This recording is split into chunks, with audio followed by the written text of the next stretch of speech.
আপনারা ঐক্যমত গ্রহণ করে ফিলিস্তিনের উপরে এই হত্যাযজ্ঞ বন্ধ করতে হবে।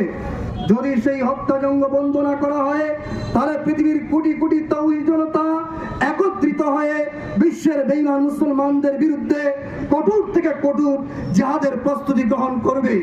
যদি জিহাদের প্রস্তুতি গ্রহণ করে তাহলে বদরের মতো বিজয় ছিনিয়ে আনবে, উহুদের মতো বিজয় ছিনিয়ে আনবে, খন্দকের মতো বিজয় ছিনিয়ে আনবে। মুসলমান পুরো ভয় করে না, মুসলমান বীরের জাতি, মুসলমান এক আল্লাহকে বিশ্বাস করে।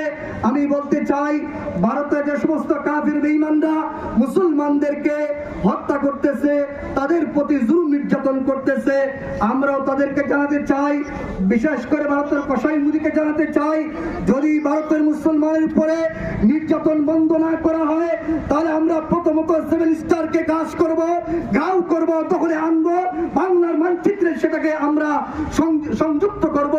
এরপর আস্তে আস্তে আমরা সেই ভারতকে খণ্ড বিখণ্ড করে, বলেন ঠিক কিনা? মুসলমানেরা বীরের জাতি, আমাদেরকে ঘুমন্ত অবস্থা থাকতে দেন, জাগ্রত করবেন না। যদি আমাদেরকে জাগ্রত করেন তাহলে আপনাদের অস্তিত্ব পৃথিবীর বুকে টিকে থাকবে না।